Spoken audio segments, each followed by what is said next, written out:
Well, hello there and welcome. My name is Kylie Patchett and I'm your host, and welcome to the Wild and Finally Fucking Free podcast. This show is all about sharing the real and raw stories from women who have undergone midlife metamorphosis, taken a leap of faith, or broken the ties that bind them in patterns of staying stuck, small, and like their needs don't matter. You see, I believe that the years leading up to and during menopause are a rite of passage, a deep invitation after so many years of giving our time, attention, and energy to others to carve out the same time, energy, and attention in ourselves, in our health, our love, our connection, our vitality, our purpose, our real needs and deep desires. You know, those ones lying dormant underneath all the duty, responsibility, pushing, striving, and achieving of our 20s and 30s? You see, at this stage in our lives, we find ourselves shifting identity potentially, no longer caring as much what other people think, and left wondering why on earth we have not given ourselves permission to do life in the way we truly want to. In this show, I speak to the women brave enough to truth talk their own midlife shedding skin stories, and the healers and helpers who help them transition through these crossroads of change. This is the midlife magic you didn't even know you needed, and I am so freaking glad you found us. Let's dive in. Hello, everybody. Welcome to another edition of the Wild and Finally Fucking Free podcast. I've got a treat for you today. I've got Dr. Ezzie Spencer all the way from LA, and we're both doing a little boogie. Hello, Ezzie. How are you? Hello, I am so good and so excited to be here. Oh my goodness. We're just like shooting the breeze, and I'm like, oh, we just need to press record because this is going to be one of those conversations. I always do that.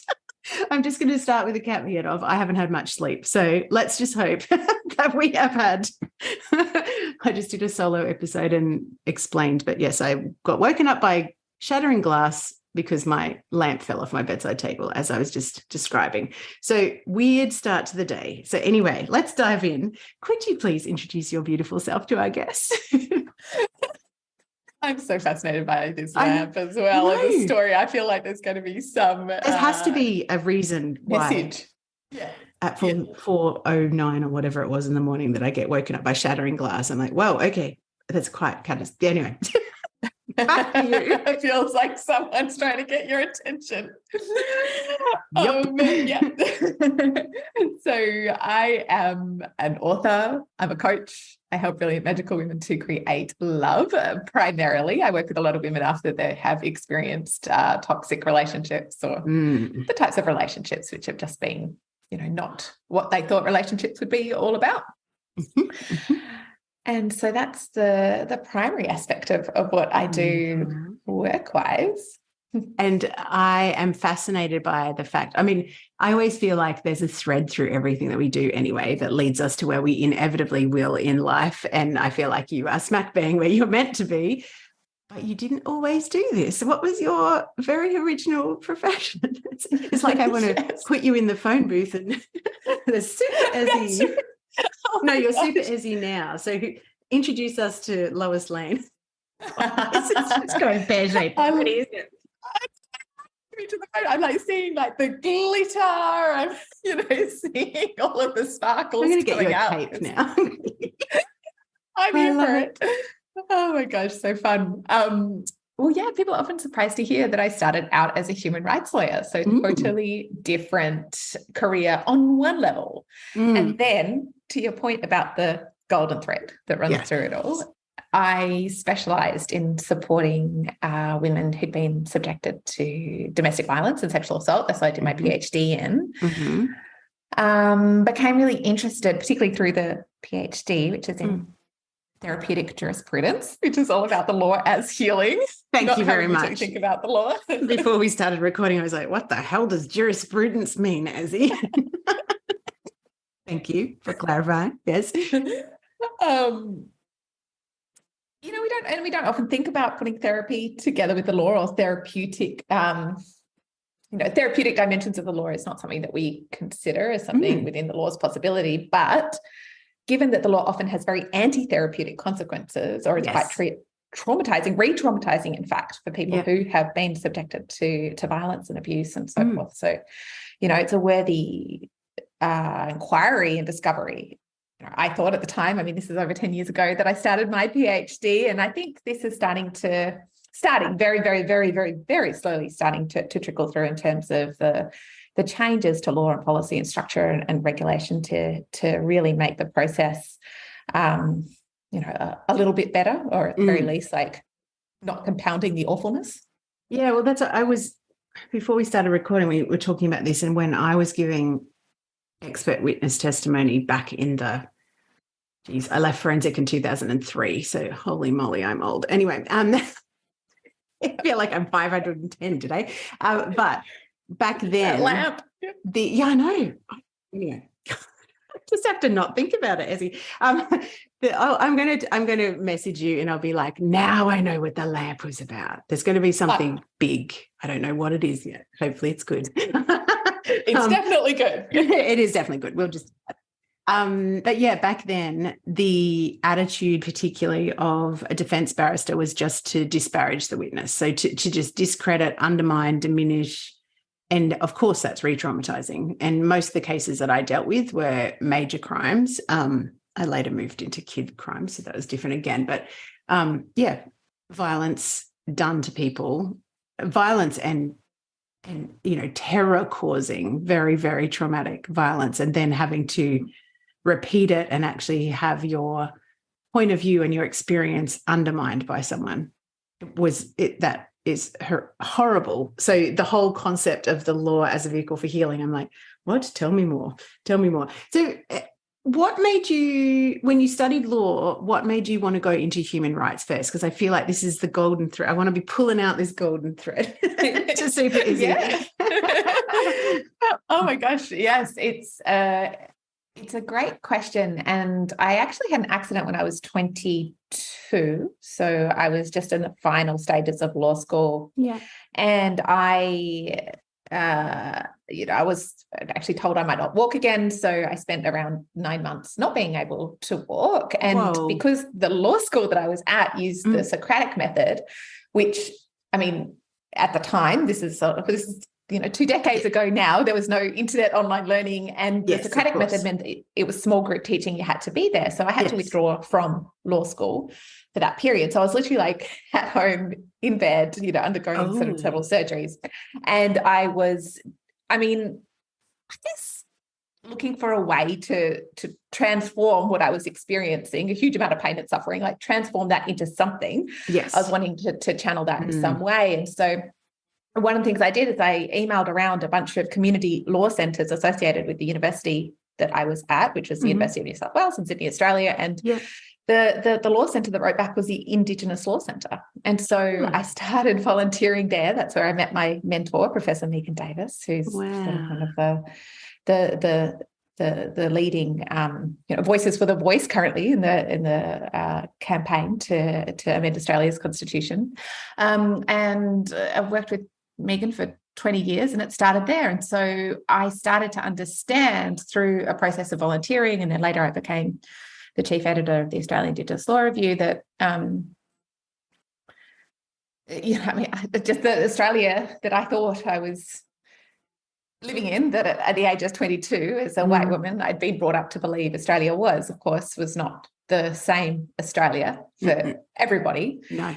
And that was an absolute revelation for me at the time. So I was really impassioned. What became a sort of a project while I was in bed became something which I worked with very, very deeply into, and then started to work on a sexual assault project with Megan and domestic violence. And then by the time I finished my law degree, I went back to the law and studied part-time and finished my law degree. By the time I finished that, I was looking for full-time work, and I went to work at the Australian Law Reform Commission, which was the president of the Law Reform Commission had actually founded the Indigenous Law Review, which had been the journal I'd been volunteering on for 2 years, and then had been, stewarding as the editor for 2 years after that. And so this all begins to make sense. I mean, you're very good in pulling out the threads. And this is I love extended edition that I usually give. But. This is the thing that I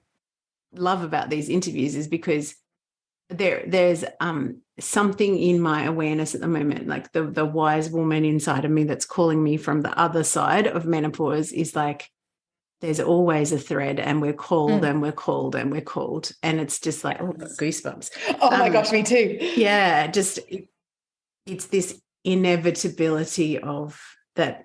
Do you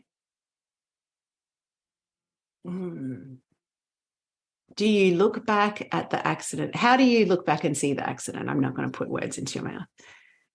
Oh, I mean, fantastic question. I mean, I feel like that was the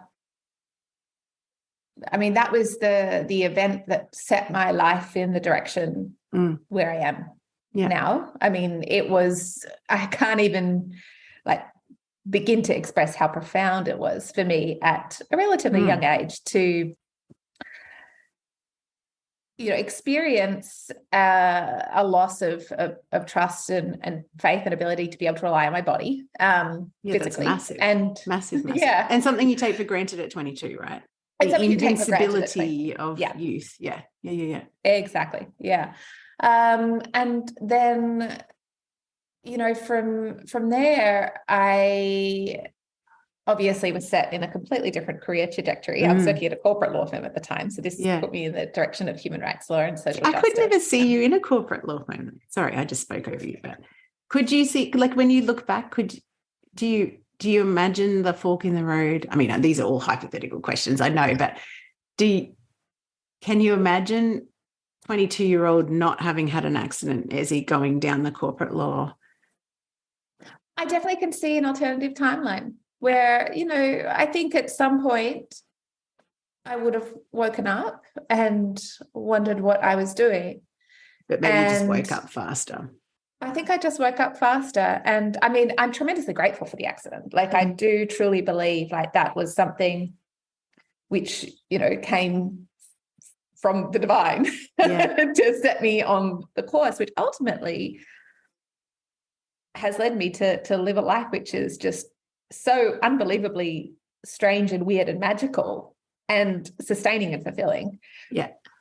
But there's no way that my mind could have even begun to think about what it is that I do for work and the way that I live my life at the moment. Like it doesn't make any sense to most people who who knew me. Was it breaking the trust? So it's funny.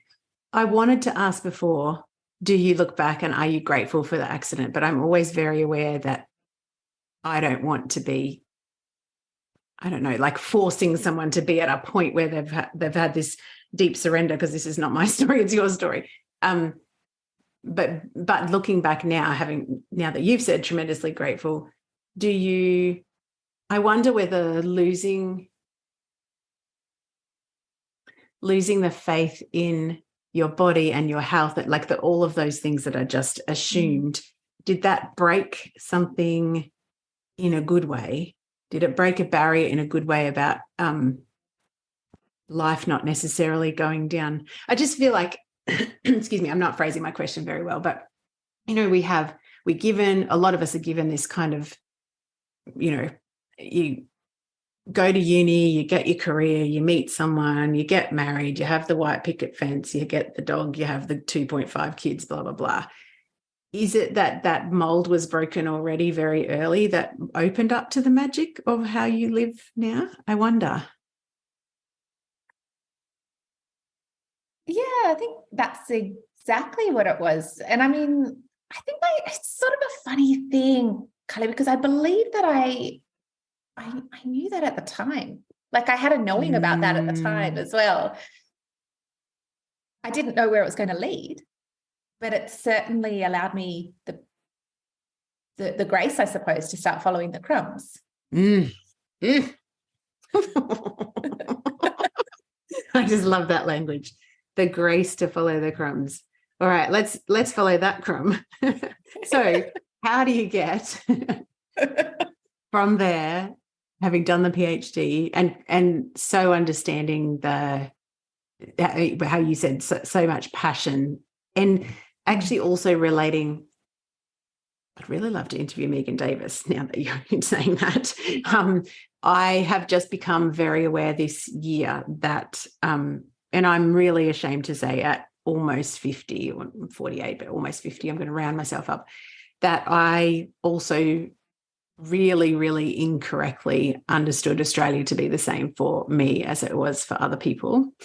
And my daughter has a really, really good friend who has been quite close to our family recently and is Aboriginal. And he was here for Australia Day. And I just had this moment where I was just like, oh, I just do not, in my little white woman bubble, I had no awareness that the level of racism day to day is so in his face and has completely undermined his view of himself. And I'm like, I'm ashamed that I didn't realize, it makes me quite emotional, how much damage we're doing. Oh. It really does. It just, to want to be part of reform that tries to even that experience out, I completely understand is where I'm going. So how do you shift from, so you do have an inkling back then that life is meant to be magical, that there's something quite out of the box in store for Super Ezzie. Still going to put you in a cape. How do you shift from that to what you're doing now? What are the steps? Because we've known each other probably for 10 years, from like early B school days, 2012, I think that was. So about a bit over 10 years. What's the evolution from version 1? Oh, I'm sure you're up to version 20, but that version that we've just talked about to this date. Yeah, it does feel that way. So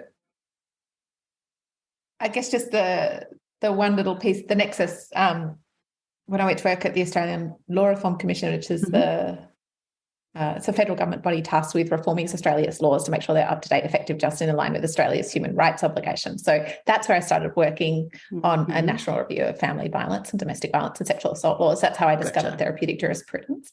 And at the same time, I was doing work with Megan. I continued to work with Megan for about 15 years, on the it wasn't necessarily always my main full-time gig, but for about 15 years. We're now close friends, but I was really actively sort of involved in working in projects there, and working at community legal centres, so volunteering as a pro bono lawyer, in this and related areas as well. So all of that was happening, and that catalyzed the idea to do the Ph.D. in therapeutic jurisprudence, because I realized, okay, the law is just so fundamentally broken. Could this potentially be a solution? Can we revision justice, and can we consider, the law as healing? Because it is, or the potential for the law to be therapeutic in nature, for the reason that it's a structural institution that people come into connection with, right? So there's an opportunity to actually have a practical impact on people's lives for the better. So that led me into the PhD. And then after a while, I realized I was less interested in the law part and I was more interested in the healing part. Like, that was really why I was there. There's the gateway. Gotcha. There's the gateway. Okay. Yeah. So then, the other piece, and just tracking back for a second, because of course it's a spiral, like tracking back to the which is a great takeaway, that it's not ever going to be linear and it's never going to make sense. Actually, let's just call this the spiral of Super Ezzie. There you go. No, actually, that sounds, it's almost like a negative connotation, because so often we call spiral down, but that's not what we're talking about. Anyway, continue. So you've got more interpreted as a positive. So it's I have perhaps an unhealthy pronoia. Like, I just assume that everything is working in my favor, and that which for the most part is a helpful worldview. Well, I think it always is. It's like there's a touch of the naivete which can sometimes derail the best efforts that come I with. am actually a big fan of playing the glad game because sometimes it's just better. I just think, you know what? Let's just assume it's going to work out. I woke up with I grew up with one quite positive parent and one quite negative parent, and I watch myself go from one to the other, one to the other, one to the other, one to the other, and I'm like, let's just feed the optimist more, shall we? Because the pessimist never gotten good news, don't really want to listen. So I'm just like, just choose. Anyway, we digress again. So you said you were less interested in the law, more interested in the healing.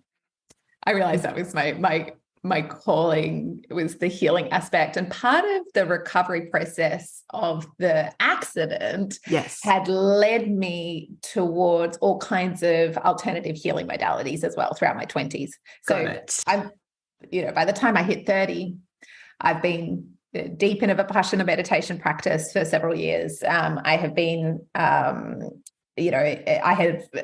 have trained in energy healing, in esoteric Kabbalah, in all kinds of cosmologies and magical systems. And so,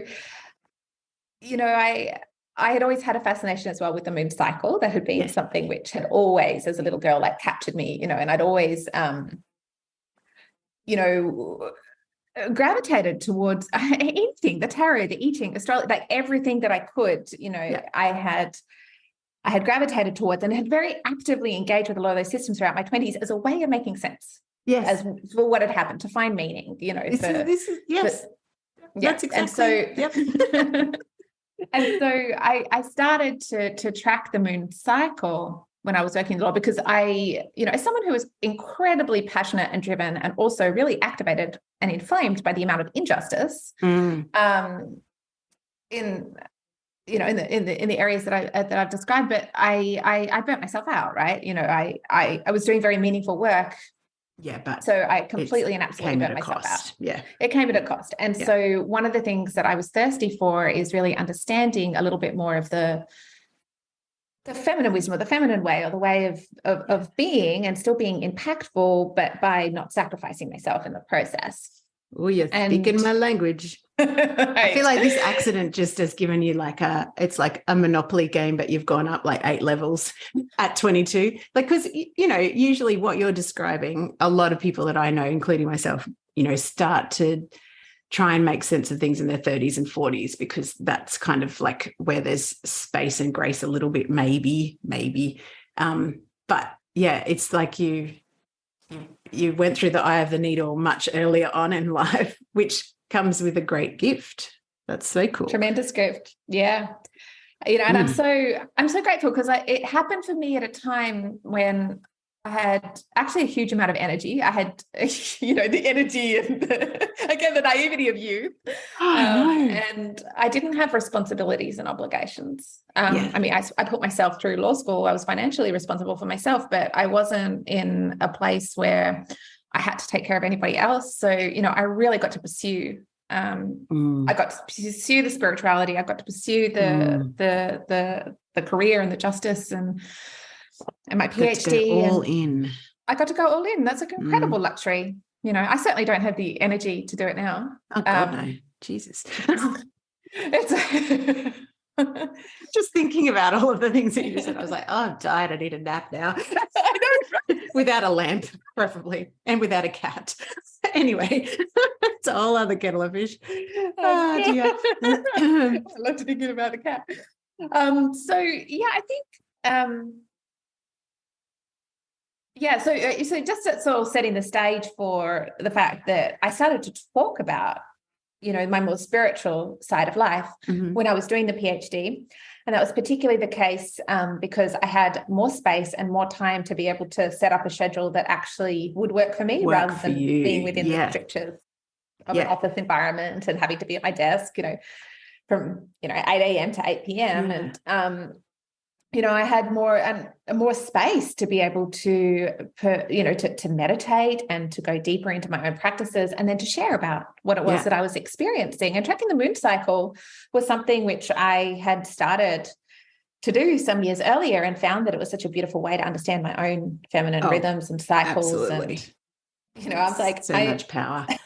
So much power. I was like, I am so much more productive, because at the time that was something that was interesting to me. I was like, I'm so much more productive, or so much more impactful, and I'm putting in so little work. Yes. And this is great. Like, why aren't we all living this way? And I'm not fighting against myself all the time. So there's resonance, not resistance, or surrender, not strive, or like that. Yeah, God, I've just taken so many decades to get to this same knowing. Anyway, I think that's even more important also when we start going through like the hormonal changes of perimenopause, when like one of the biggest things that I'm realizing is just the power of surrendering to what is.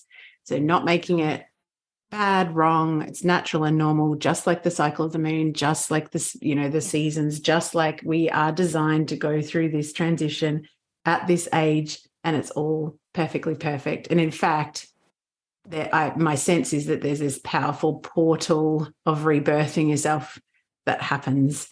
And it's back to it's the same stuff we're talking about. It's the cycles of nature and the way that things are meant to always be in balance.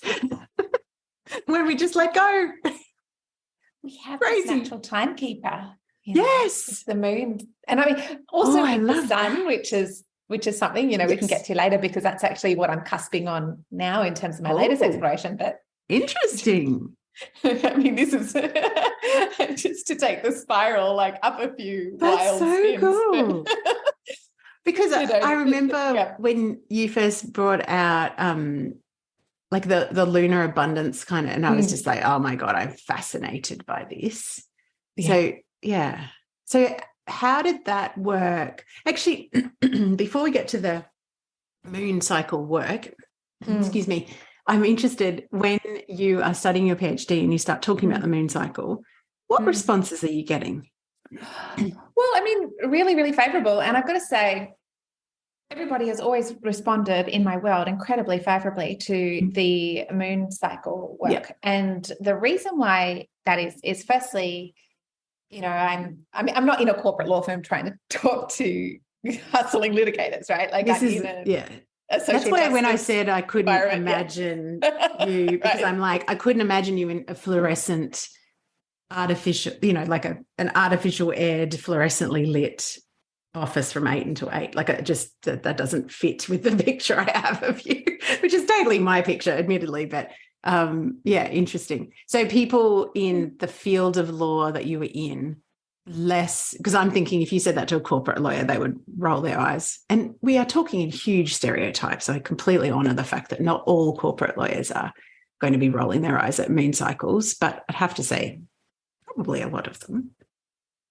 Yeah, probably a lot of them. But I think that the thing with me is that it is something that was so deeply entwined with my own personal practice. It was coming from a place of such truth inside of me. And I feel like I somehow stumbled upon something that has universal truths. Like I developed it because I needed to develop it for myself. Yes. And what is increasingly so now, but certainly even when I was doing this and I was starting to talk about it, I think 2011 is when I first formally started, a Facebook page and a website. So, but I was talking about it and holding workshops and events, and just from a place of like, hey, I've got this cool thing I want to share. I wasn't even charging at first. And in fact, I didn't charge for the first couple of years just because I wanted to share it. But what I was tapping into was a tremendous thirst that people had, specifically women had,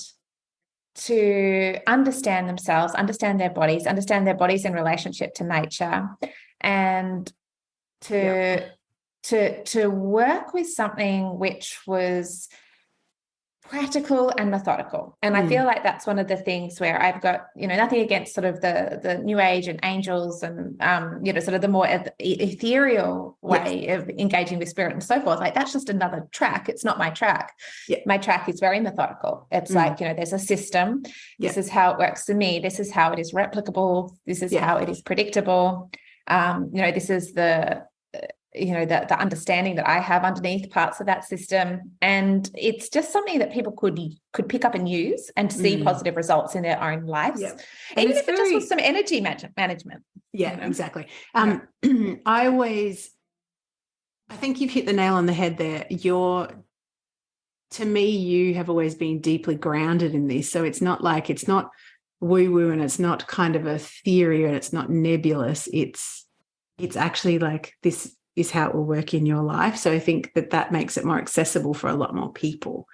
And also obviously allows people to put it into practice and actually make changes and then see the benefit. And then of course, it's selling itself. Not that you're talking about selling, but the benefits are, then creating more and more of that attraction to, if I actually relax into this way of living, everything feels easier. Everything feels more magnetic. Everything feels more abundant. Like, do we not want all of that? So that's the magic of it. So good.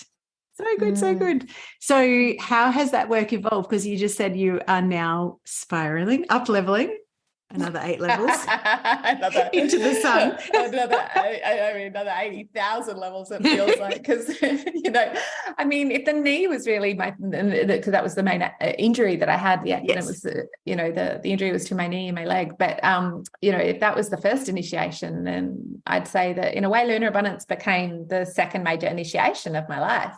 Mm-hmm. And it took off. And by the time I finished my PhD, it had become a global coaching company. I wrote a book. It was incredibly magnetic because a publisher in Australia approached me about the book, and so people came to me. Mm-hmm. I started a business because people started to ask me how they could pay me. I never sat down there and strategized how to do it. Yeah. And there was an absolute magic in that, because it was a particular moment in time where, I guess, following my own instincts, and having a little bit of time and space just meant that I just happened to be one of the first people, or one of the early people who was actively using the internet and social media to share my ideas. And so, the blog took off, the Instagram took off, the book took off, my business took off, and all of that was obviously incredibly positive and welcome and thrilling. And I had a pretty easeful career change because it was just there. But it also invited me to come into a much deeper relationship with myself, and a much deeper dialogue with parts of myself which perhaps always would have remained hidden. If I didn't have the visibility that suddenly I had. Interesting. I just lost my question. I know. When you said an easeful career change, was there ever a moment where you were like, will I do this and continue down this path, or will I do this, or it just naturally just unfolded?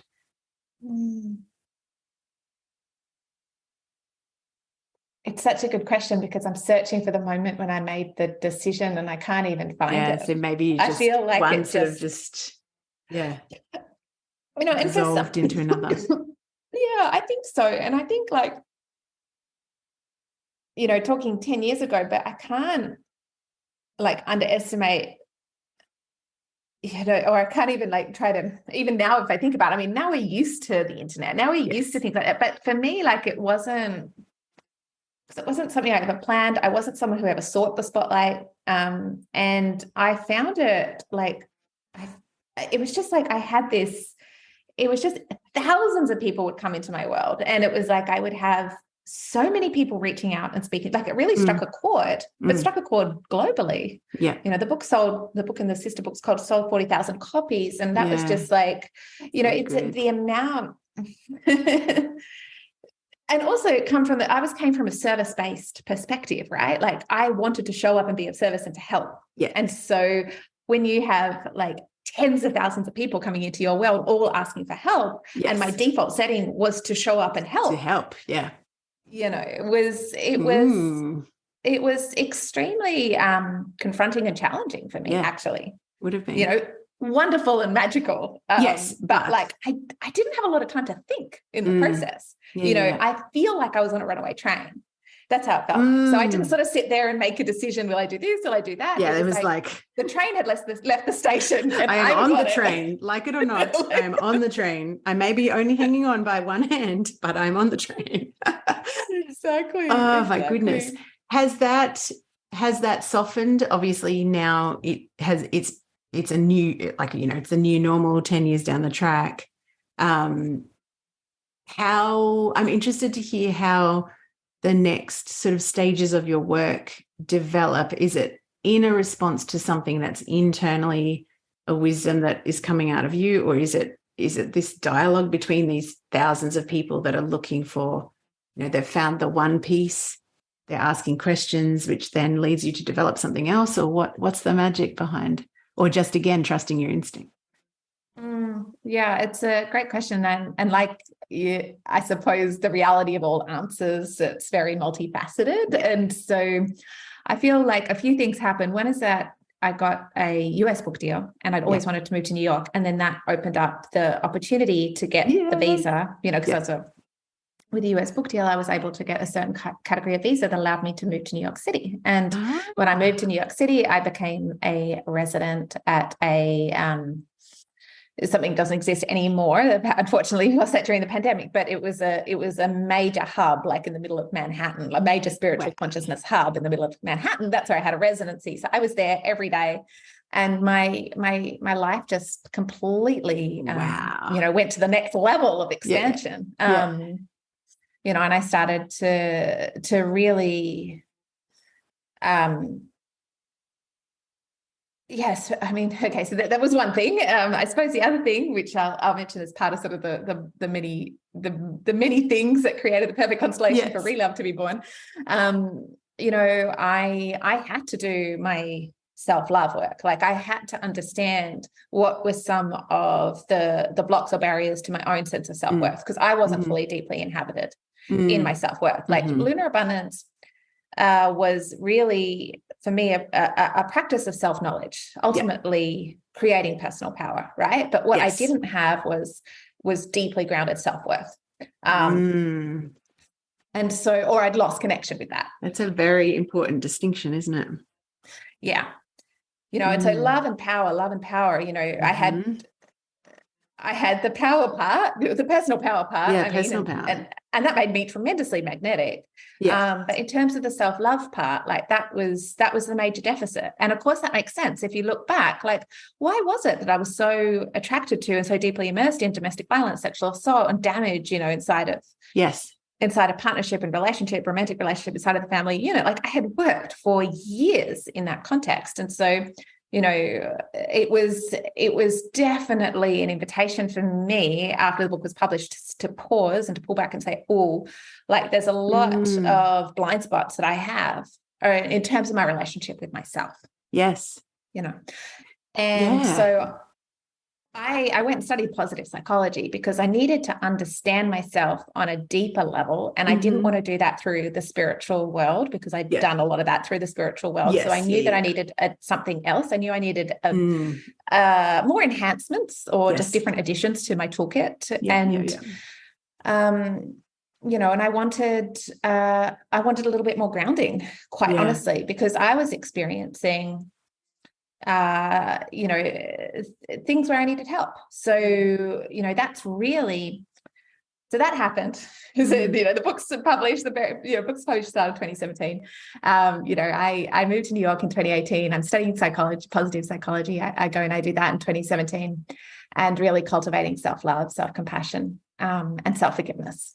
Self-forgiveness was the huge breakthrough for me, but really needing to have ways to to take those things beyond intellectual concepts and actually ground them and feel them in my body. That was critical to portal back into a true living, breathing, fully understanding of what self-love is.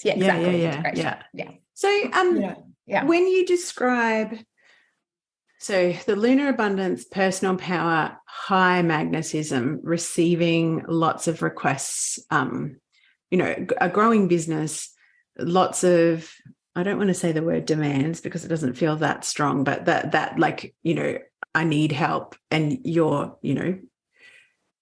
tendency or want is to be of service to people.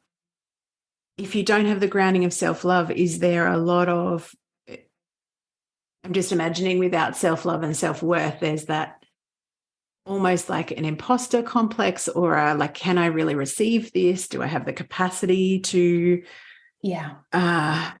hold this space for people? I don't know. Imposter complex is not necessarily the language I want to use, but what's your sense of that when you look back on it? No, I don't think I think I didn't experience the imposter complex. I think, because the lunar practice is very much a personal power practice. Yes. And I feel like the imposter aspect sort of fits when there's a bit of a deficit to personal power. So I feel like it wasn't that so much as not having a really healthy filtration system in terms of my own boundaries, in terms of not really knowing what my own needs were, and also feeling really guilty and ashamed for having needs. And so by default, then putting other people's needs first.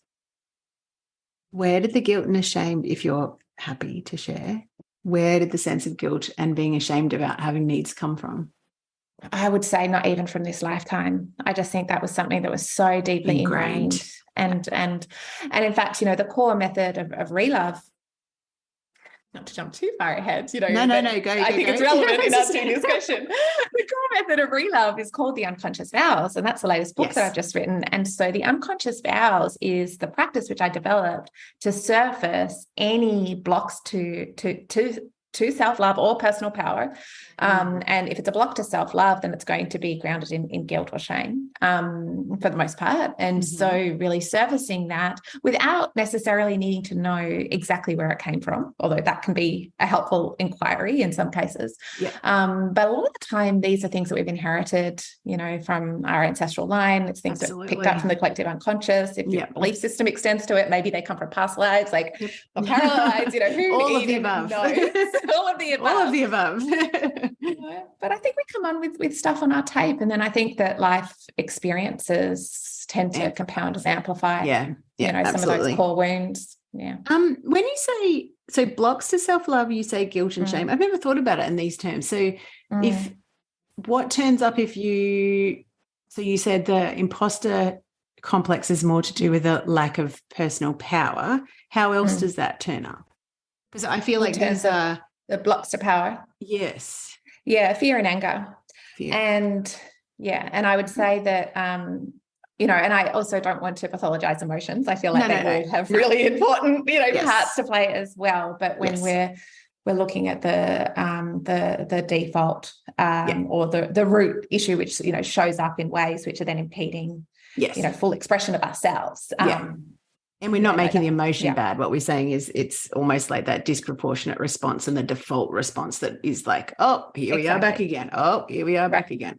So when you say fear and anger, I definitely, not so much anymore, but definitely my younger years, anger was the, over the top boundary keeping, because I had boundaries crossed so much as a kid and felt unsafe. So I'd gone the other direction, right? So like, don't fuck with me. That sort of real almost aggression as a defense mechanism. As a protection.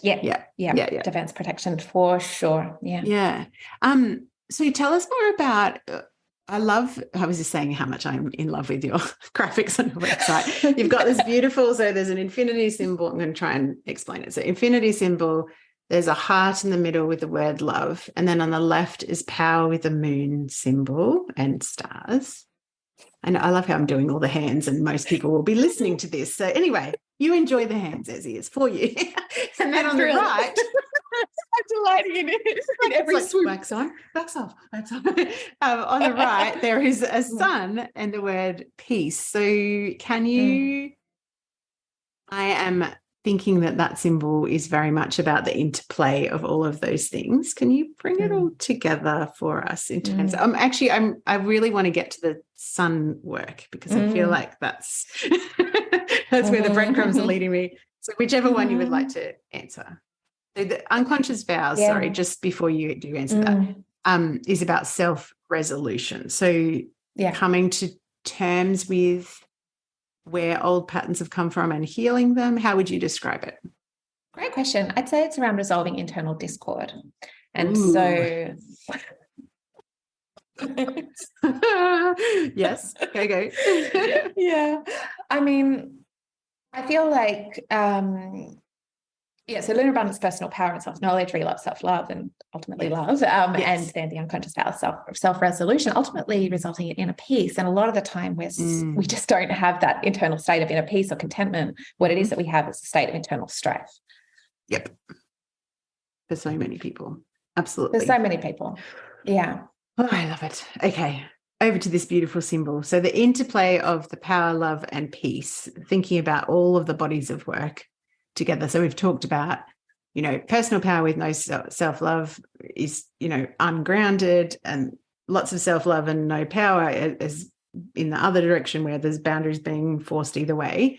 So how does it all work together? What does a woman actually really feel like those indicators for people listening? So if guilt and shame are turning up, self-love is where you're looking, you know that there's attention being drawn. If fear and anger or imposter sort of feelings are turning up, pay attention to personal power. What does a woman look like who, Siri's just about to turn on and talk to us, Ezzie? Happens all the time. I don't know why. In podcast interviews, she likes to just launch on in. Maybe Siri has something to. What does a woman who is grounded in both and nourished in both? What's the magic that unlocks when that happens? Well, that's usually peace. Oh, I cannot hear you. Hang on a minute. Can you hear me now? I can. Do you know what she just said? What? I'm serious.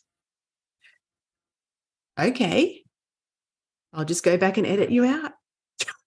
Maybe you could leave it in. I feel like there's a little bit of magic in that too. Well, that maybe this is serious. Okay, what Ezzie is going to say, pay attention, people. So what is the magic that unlocks? Oh, dear. Well, what happens, I experience, when we come into that place of internal resolution or inner peace, yes. I feel like then what unlocks is the authentic expression of self. Let's just marinate there for a second. Oh, just like moved my neck and it just completely adjusted itself. What is going on? You are a magic portal, Ezzie. I am upgrading as we speak. Actually, you know what? That's funny because I often say when I'm doing these interviews that I have chiropractic adjustments for the soul, and you're talking and I'm like, clunk, clunk, clunk, clunk. Oh, my goodness. That makes me really happy. Can you just repeat that again? Sorry. So when these things are unlocked, oh, my goodness, I've completely forgotten what you just said. I feel like at this point when you marry the power of love, and that brings the conditions of peace, authentic, and then you're able to authentically express yourself because you're deeply rooted and grounded at that point in who you are, and you have the ability to receive what life has to bring you, and then from that place you can really step into the power of the creatrix. Yeah. It's like that's where the magic actually is. Yeah. Like real magic, when you're being magic, not just like doing you magic. Are the magic. You are the magic. You are the magic. You are the magic. And then when you're in your authentic self, everything that has always been always yours is there. That's I feel like that's the magic. I use slightly different words, but really, like I said before, like to me, that authentic self is my internal wise woman, like the one that already knows everything there is to know. And at the moment, I feel like I'm just shedding skins, clearing out stuff to align to that. Oh, so, I just got chills. Healing the old stuff, paying attention to those cycles that don't serve me, and the rules that we're never mine to follow and roles that we're never mine to fulfill, like all of that stuff I feel like that's the gift of this midlife thing, where it's like, we're in this portal, we're just shedding our skins, and this wise woman is on the other side going, get quiet, get quiet, turn inwards, listen. And authentic self. That just feels so beautiful to, like I said before, marinate in. So good. So you're now in LA. Tell us more about your magical life in terms of what would your 22-year-old self just not even believe about what life looks and feels like? Everything, probably. Just like, I mean, I feel like she had her mind blown with the book. Like, that was my childhood dream, was to write and publish a book. So my 22-year-old self was like, her mind was blown then. She hasn't quite got back into her mind yet. She hasn't quite got back into her mind. I just...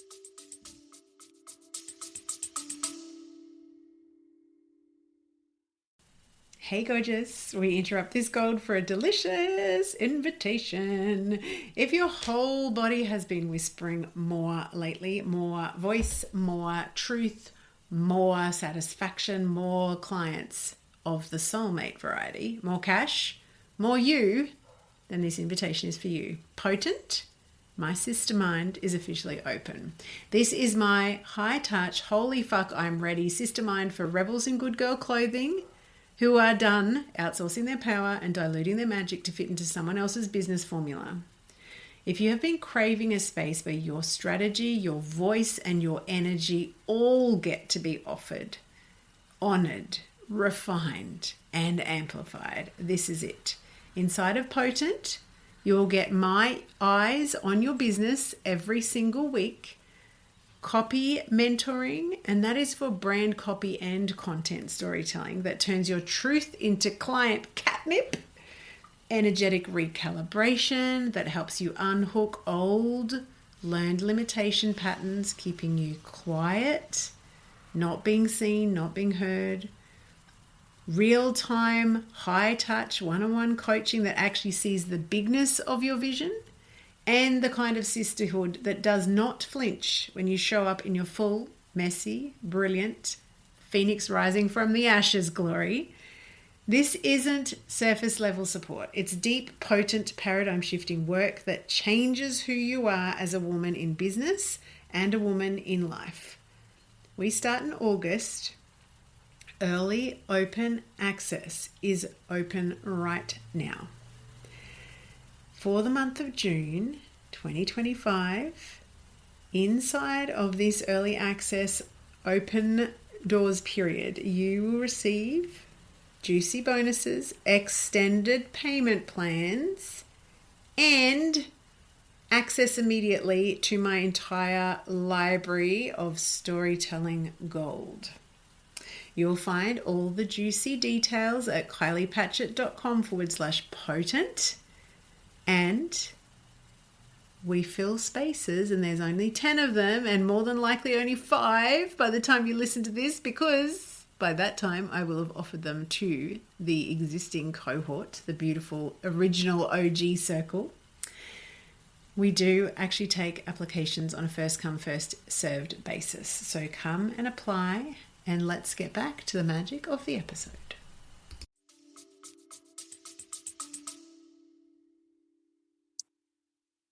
Yeah, I mean, I feel like my life is so magical in ways that it's so hard to describe. I feel like in words, truly, it's just, I'm almost at a loss for words, really, because I feel like, yes, there's many aspects of my life which are amazing. I have an incredible partner. I live in a lovely place. Do walks in nature every day, but it's just, it's more about the internal qualities, I think, which is that feeling of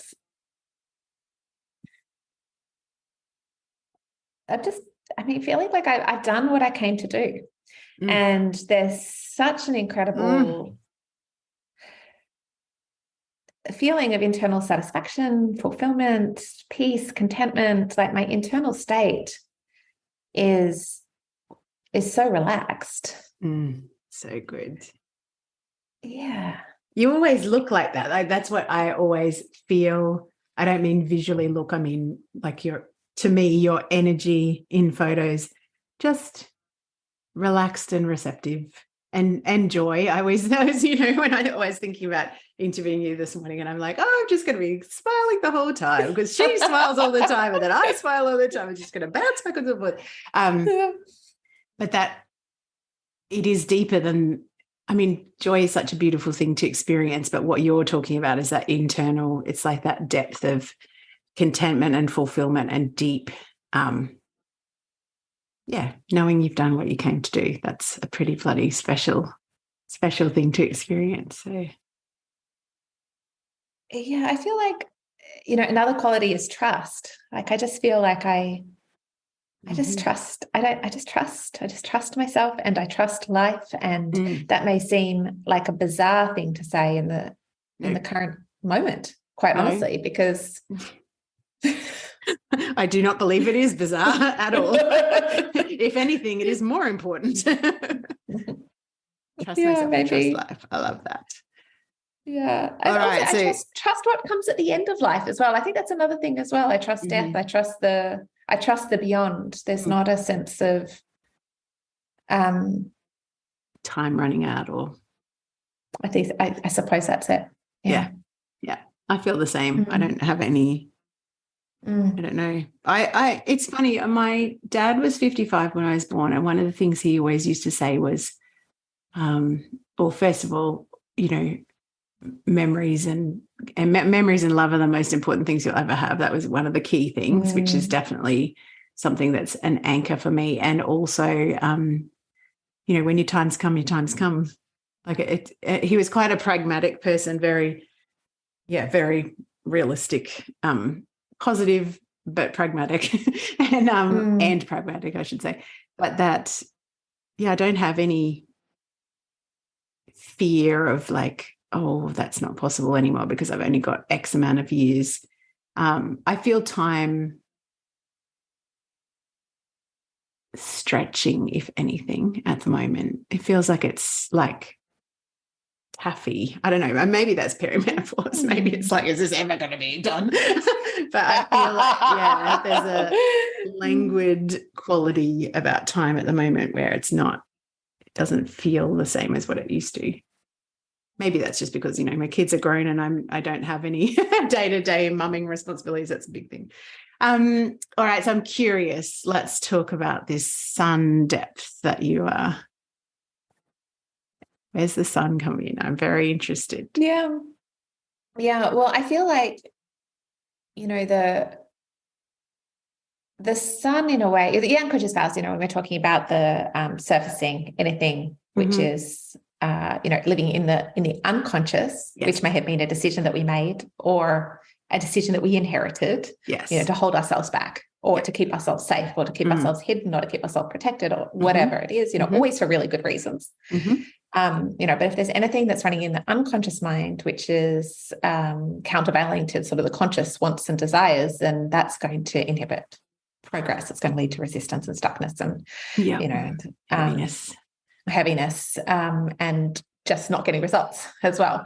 So I feel like it's almost talking about this through the lens of the sun, in astrology, the solar energy is representative of the conscious energy. It's consciousness, the moon is exactly. There's sort of the deeper recesses. And so, one of the things that the unconscious vows does is that it really, brings to the surface anything that is hidden, which is preventing that sense of internal resolution or that sense of internal peace so that it can be liberated, so that the consciousness can shine through. It's bringing it out into the light.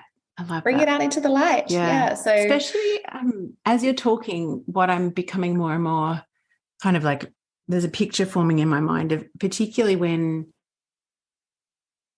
it is something that we've come with a generational belief or trauma or something from a past life or whatever, very often it's not something that we're conscious of. And so when we're not conscious of it, when we're not questioning, when we're not asking answers that will rise those things from the dark and be able to shine the sun of the conscious on them, they're just running us around on an automatic pilot, which is, I know that's, how all beliefs work. But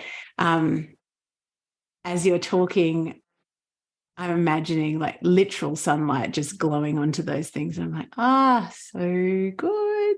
Because, the shame and guilt that you were talking about before, particularly that this is one of the most powerful things about these storytelling interviews. For a lot of people telling their personal stories, and I know you're telling personal story as well, but weave through, your business and the work that you do in the world, is they're often talking about things that they've got a lot of guilt and shame about. And as soon as they voice them, as soon as they bring them into the light, it dissolves. Yes. There's no power anymore. And I've had, multiple people that have asked to come on to share their story, then DM me going, I've left this relationship, or I've left this job, or I've left this whatever. And it's like, because you've actually pulled something out of the dark, shared it, there's no power over it. And so you break that. There's some magic about breaking the bond of that and just allowing it to dissolve. It's just like, that is part of what happened to me or during my life or whatever, but it doesn't define me. Yes. It's a huge difference. I mean, it's a huge difference. Just, coming out of denial that something happened and accepting that it did and forgiving yourself. And oftentimes the work that I do with people is about them finally coming to the realization that whatever happened, whatever it is that they're carrying guilt and shame around, particularly in the context of romantic relationships or the childhood environment, which is oftentimes why people have difficult relationships. Because they're just repeating what they observed or experienced in the childhood environment. Yes. Exactly. And it's just so incredibly powerful to come home to that knowing that it wasn't your fault. Yeah. What happened wasn't your fault. Yeah. It's a very freeing thing to have that realization and actually know it rather than it be some sort of conceptual thing. Like for me, it has to be known. Yeah. Actually, physically, energetically knowing was a huge thing. That's something that has only really just happened to me around childhood stuff, probably only about 12 months ago. And it just took one little comment from someone and I was just like, what now? Speak again. Chiropractic adjustment of the soul happening. And then it was like, oh, okay, I'm free of that, that particular story. And because of that unraveled a hell of a lot of stuff, because I do think that is often the case as well. It's just this, it's pull one piece of string and then the ball just, dissolves and relaxes, which is a very lovely thing to feel in the body. Oh, absolutely. When you let go of self-recrimination, self-blame. Yep, exactly. Making yourself wrong for anything. Totally. Make yourself wrong for anything. Withholding acceptance, withholding surrender. Totally. Final question. I know we've gone for quite some time, but because you have brought up the patterns in relationships, we were talking before we started recording about my feeling is like perimenopause is this like clearing state. And a lot of the time, what becomes clear to people is relationships that they're not healthy, they're not in harmony, they're not equitable, they feel like there's a power imbalance. This is such a huge question, and I know it's our final question, but what are some of the patterns in relationships that may well be a red flag to just start looking? Safe. The thing to pay attention to is how do you feel? Because, that's actually, our bodies are tuning forks, and we do know, in some way, yes. And of course, like we can look outwards and look at the signs and it's, someone is controlling, or if someone is manipulative, or if someone is not honest, or if someone, is really adopting those defensive postures as a matter of course, if we're finding, we all are human, Yes. And we all butt up against each other, but if we're finding that there isn't any space, for any meaningful, dialogue, if we can't be moving forwards in any way, that's obviously an indication that something is off. But I feel like one of the sort of the big pieces is like, we know, like we know in our bodies, our intuition tells us if something is off. So actually the best thing we could do is to listen and to pay attention, and to and to get help, and not diminish how we're feeling. So I think I knew it wasn't, I knew there was something not right. I knew that, but it's almost like, and like you said before, if you've seen the pattern in childhood and that's just the pattern that you're repeating, it's normal. Yes, it's uncomfortable. Yes, it's painful. Yes, it doesn't feel right, but it's normal. So normal as in, what to be normal, the uncomfortable comfort zone. So I really love that you are just saying it is as simple as just listening, like really, really listening, because we do always know. We do know. And, if we can't hear what our heart is telling us, if we can't feel, the wisdom of our body, then, it's usually because we're numb and we're living from the neck up. Again, as a protection mechanism. Like there's reasons why we apply the emotional anesthetic, and if that is the case, then proceed with care. Yes. Because I feel like, we need, there's what I find in my client work, which is, I think, important to share, which is that, it's like our level of self-awareness, or even our capacity to be honest with ourselves, is going to be commensurate with the depth of the care that we take with ourselves. So when we practice with self-compassion and with self-forgiveness, when we practice self-care, when we practice speaking kindly and lovingly, to ourselves as a starting point, that's where we're even going to be able to hear what our own body, our own intuition is attempting to communicate. Exactly. So it's like the more you lean into the self-love, and especially like self-compassion tends to be the practice that starts to, very slowly melt, very slowly and very gently melt some of that numbness. When we feel that, sometimes it can even be surprising, because then we start to hear what it is that our body is telling us, and that can be extremely painful. Yeah. Right. That was the purpose of the emotional anesthetic and the numbing, was because it was painful. So we start to, almost, you can imagine like the anesthetic's wearing off, we start to feel the pain, and we think we're doing something wrong. Yeah. And we think it's time to go back. Actually, that's the time to double down on self-compassion and self-forgiveness, because the pain is a layer. Yeah. The pain is a layer. And keep going in a gentle way. Yeah. Gentleness and patience. Yeah, absolutely. Gentleness is where it's at. I'm just in love with words at the moment, and gentle and compassion. I know they're not, what's that? It's onomatopoeia, isn't it? When you go pop or crackle or whatever, they're not onomatopoeic. But to me, when you say them, like compassion sounds soft and gentle and nurturing to me. I'm also in love with the word soothe, which is actually a program that I'm just about to open, which is all about self-care when the pain of the emotional stuff comes to the surface in perimenopause. So just I love that. Softening and surrendering and being in your body, but gently.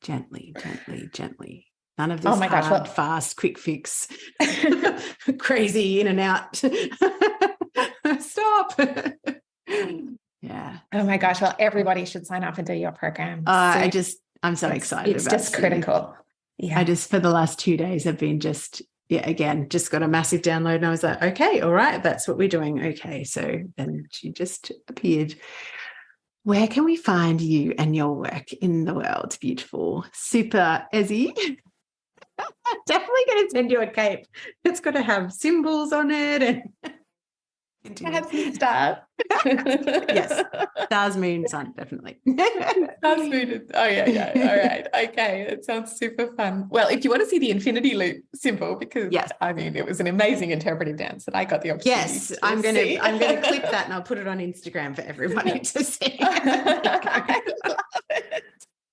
Do you know what? I'm cool. in love with it even more so because the original tattoo, not the this is a cover up, but the original tattoo that I've got on my arm is actually an infinity symbol. So I love infinity symbols anyway, but it was just a very poorly executed infinity symbol. But yes. Anyway, where can we find you online? It's not about me and my tattoo. Well, I loved what you were doing. Don't listen to her, everyone. She was gorgeous. And the infinity symbol that she was dancing to is at EzzieSpencer.com. So EZZIESPENCER, EzzieSpencer.com. And then I linked on that page to Lunar Abundance and to Relove and to the Unconscious Vows. So if you want to go deeper in any of those, you'll you have can to come and dive into some of this wisdom.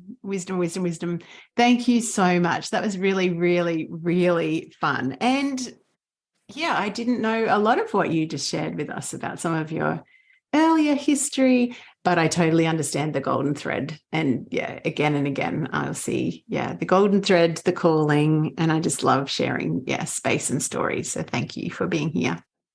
Oh, it's my pleasure. And you're an amazing interviewer. I mean, you caught the scent of some, things where, sometimes it's harder to express those things in the little I don't Instagram clips. Yeah, I know. So you really went there and drew it out of me. That's the talent. That's what I love about it is the scent. Yeah, thank you. That's a great way of. Yeah, sometimes I want to go in 5 different directions. That's the problem. but I just have to corral my scenting and then just ask the next question. Thank you so much. Bye-bye. Oh, it's my pleasure. Bye. Hello, beautiful. Thank you so much for tuning into this episode, and I trust you received some golden nuggets or key takeaways that will help you to create the space and grace to more gently traverse this perimenopausal transition. I know that sometimes these midlife years feel rather messy, but they do have a magical purpose. We are literally smack bang in the middle of a powerful, potent, sometimes painful portal, the rite of passage of perimenopause. And the way I see that is that it's a bridge between our younger, energetic, dating and mating, climbing the ladder, easily able to juggle all the balls self, and our older, wiser, take no bullshit, deeply anchored in our own internal guidance, free of obligation, duty, roles and responsibilities that no longer fit us, and way more powerful wise woman within. And what's the wise woman doing right now? She's calling you to gently, patiently cradle yourself whilst you burn down what no longer serves, whilst you honor your needs, while you connect and repattern old limiting things, and you surrender to this deep midlife metamorphosis. I have created something really special for us to get together online every month, completely free.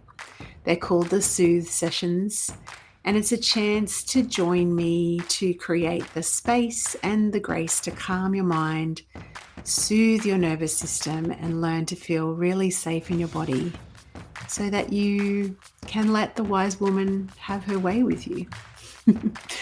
We'll join online every month for 90 minutes, and the sessions will include a little bit of a fundamental background info about this powerful portal of perimenopause.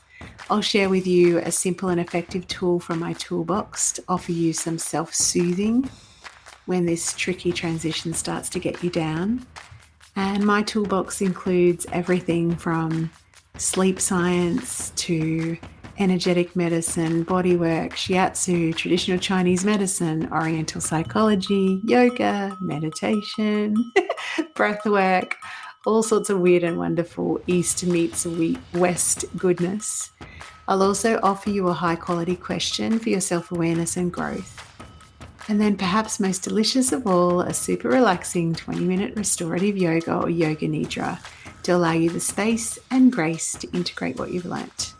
You will find everything about the Soothe sessions underneath the show notes in all the podcast platforms, and also on my website at kyliepatchett.com.au under free monthly masterclass.